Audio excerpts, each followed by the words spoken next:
अमर रोज दफ्तर से अपने घर आते हैं।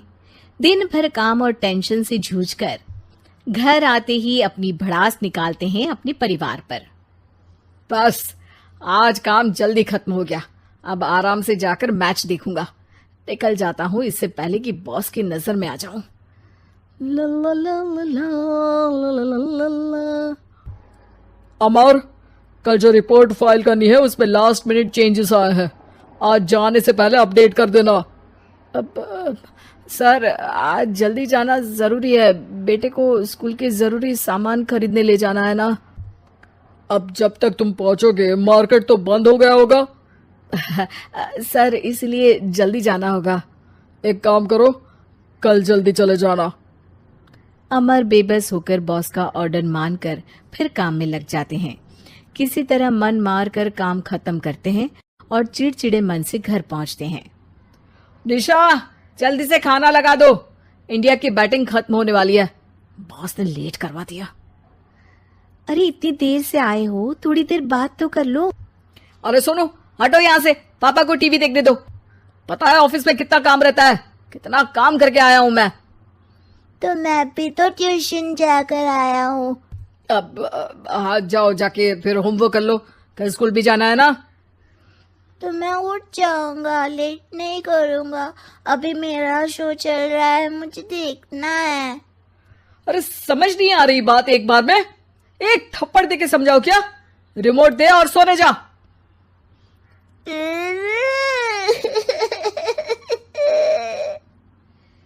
सोनू रोते हुए मम्मी के पास जाता है और अपने पापा की शिकायत करता है।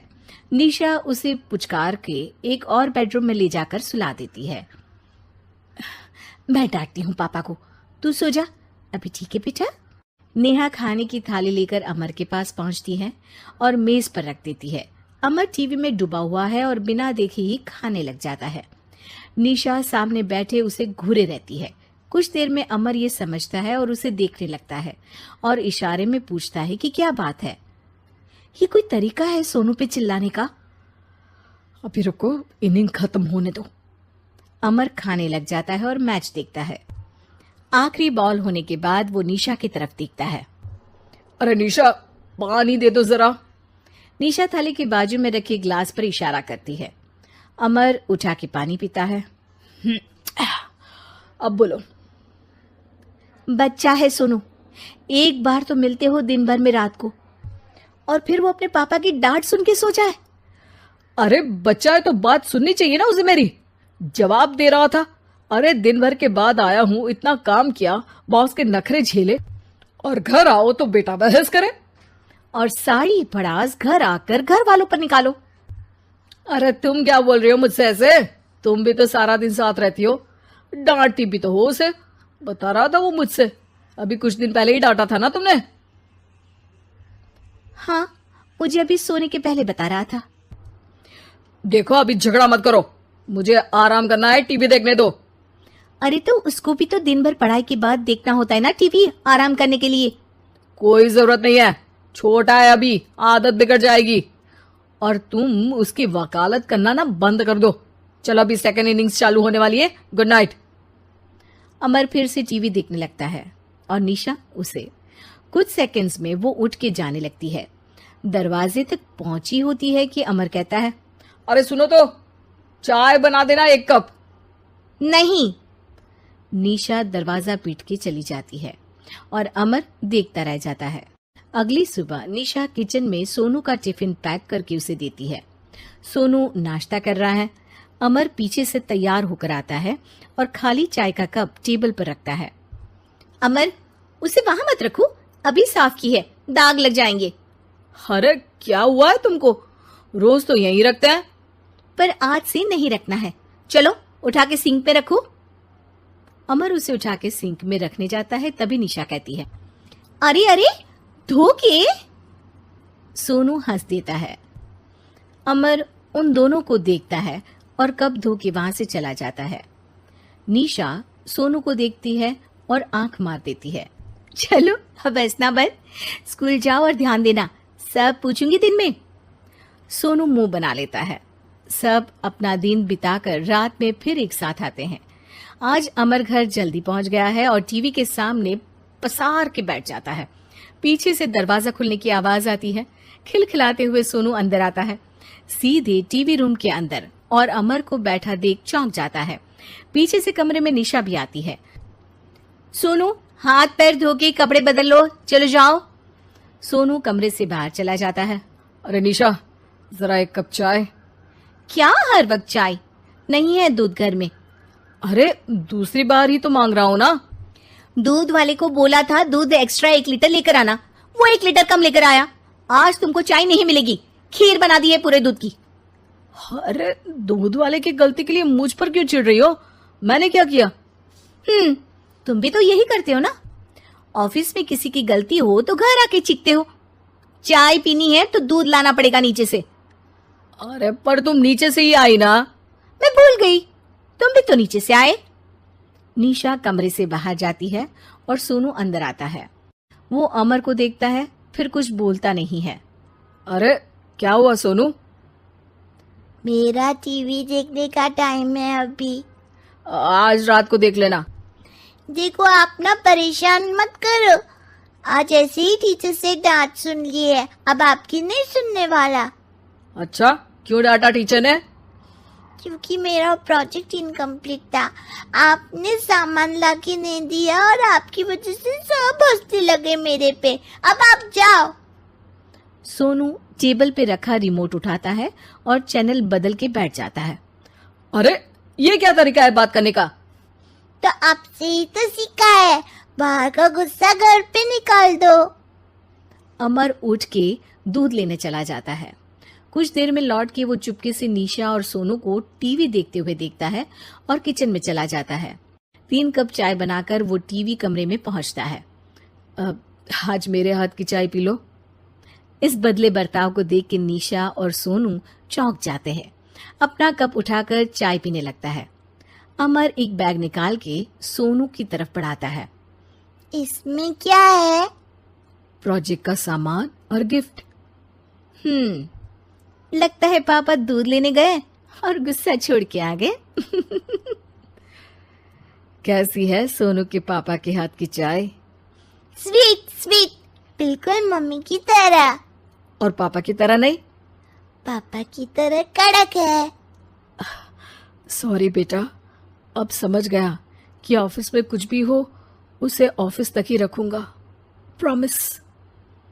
निशा और सोनू को गले लगा लेता है और उस दिन के बाद कभी घर की चिंता दफ्तर में नहीं गई और ना दफ्तर का टेंशन घर में आया।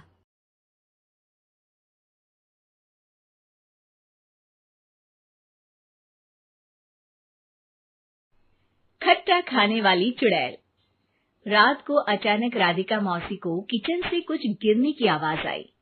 उन्होंने बाहर निकल के देखा तो किचन में उन्हें कोई सफेद साड़ी में दिखा। वो चीख पड़ी, हे भगवान, आलतू जलाल तू आई बला को टाल तू, आलतू जलाल तू आई बला को टाल तू। राधिका मौसी को चीखते सुनकर श्रवण बाहर आता है भागते हुए। अरे माँ, क्या हुआ? क्या देख लिया? दादी माँ आ गई क्या सपने में? अरे बेटा, रसोड़े में देख तो कौन है? श्रवण रसोड़े में झांक कर देखता है और उसे कोई नहीं दिखता अंदर। अब रसोड़े में तो कोई नहीं है माँ। कोई सफेद साड़ी में नहीं है क्या? नहीं माँ, कोई भी नहीं है। चिल्लम चिल्ली की आवाज सुनकर काजल भी वहां आ जाती है। अब क्या हो गया माँ जी? अरे बेटा, रसोड़े में एक चुड़ैल थी सफेद साड़ी में। अरे क्या कर रही थी वो अंदर? अरे बताया नहीं, कल आएगी ना तो पूछ लूंगी। चुड़ैल जी, आपका क्या प्लान है?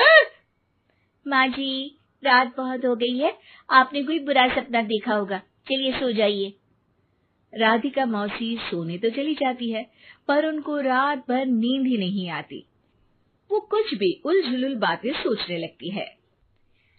कहीं चुड़ैल की वजह से तो घर में टेंशन नहीं हो रहा, कहीं उसी की वजह से तो वो दादी नहीं बन पा रही। सुबह जब राधिका मौसी रसोड़े में छानबीन करती है तो पाती है कि नींबू का अचार गायब है। चुड़ैल नींबू का अचार ले गई, मुझे तो ठीक नहीं लग रहा कुछ। चुड़ैल को भी पता है कि जिंदगी का असली मजा तो खट्टे में ही है। राधिका मौसी झट से श्रवण को फोन कर देती है। बेटा, मुझे समस्या समझ में आ गई है। हमें एक तांत्रिक की जरूरत है। अरे क्या बोल रही हो माँ, तांत्रिक की क्या जरूरत है? आप पूजा पाठ तो कर ही रही हो ना। आलतू जलालतू मंत्र सारे फालतू जैसे कुछ मंत्र पढ़ो, चली जाएगी अपने आप चुड़ैल। अरे नहीं बेटा, कभी चुड़ैल को कम नहीं समझते। अरे तुझे पता भी नहीं चलेगा कि कभी वो छल करके काजल की जगह घर की बहू खुद बन जाएगी। क्या माँ, कुछ भी बोल रही हो? कहाँ काजल और कहाँ चुड़ैल। वैसे एक बात बताओ, काजल को अगर गाने के लिए बोल देना तो चुड़ैल काजल की आवाज सुनकर घर तो क्या धरती लोग छोड़कर चली जाएगी। तुम ना पढ़े लिखे बच्चे हर चीज को मजाक समझते हो। तुम रहने दो, मैं खुद ही तांत्रिक को बुला लेती हूँ। अच्छा सुन, शाम को इमली लेके आना। क्या है कि चटनी खाए बहुत दिन हो गए है ना। नहीं माँ, इमली तांत्रिक से ही मंगवा लो ना, आटा वगैरह भी उसी से पिसवा लेना। देखो मुझे काम करना है। श्रवण रात को कई तरह की सब्जियों के साथ माँ के कहने पे चटनी के लिए इमली भी ले आया था, लेकिन राधिका मौसी के दिमाग में अलग ही फिल्म चल रही थी।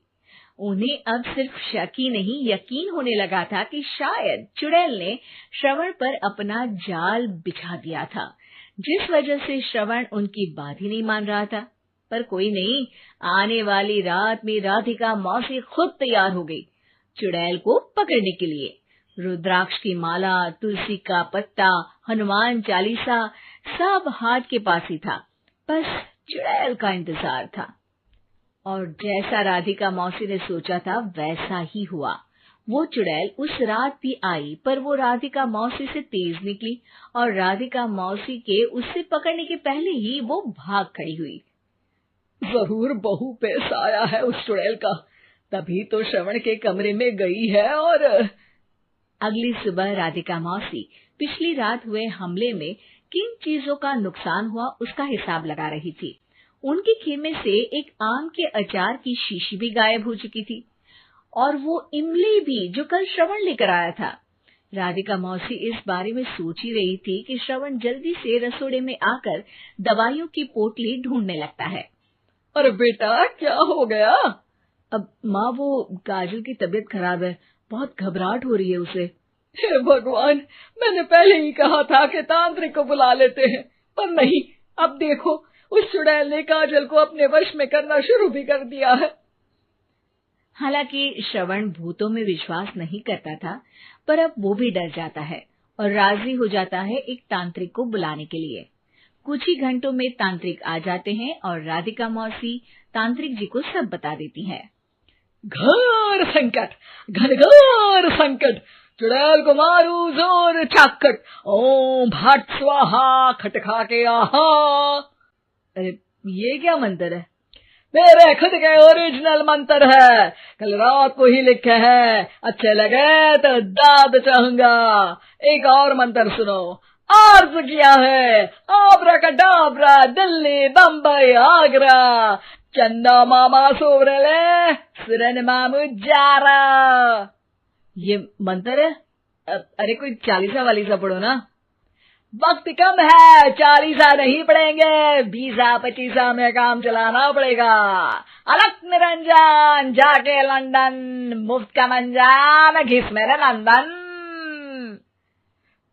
अरे जल्दी करो तांत्रिक जी, जल्दी करो। तांत्रिक अपने उल झलूल मंत्र पढ़ने लगता है। श्रवण को तांत्रिक पे शक होता है।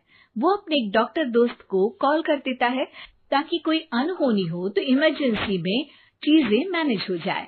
तांत्रिक धुनी रमाता है, जिसकी वजह से कमरे में काफी धुआं हो जाता है और जिसकी वजह से बहू की घबराहट बढ़ जाती है। अब भागेगी चुड़ैल। हाँ।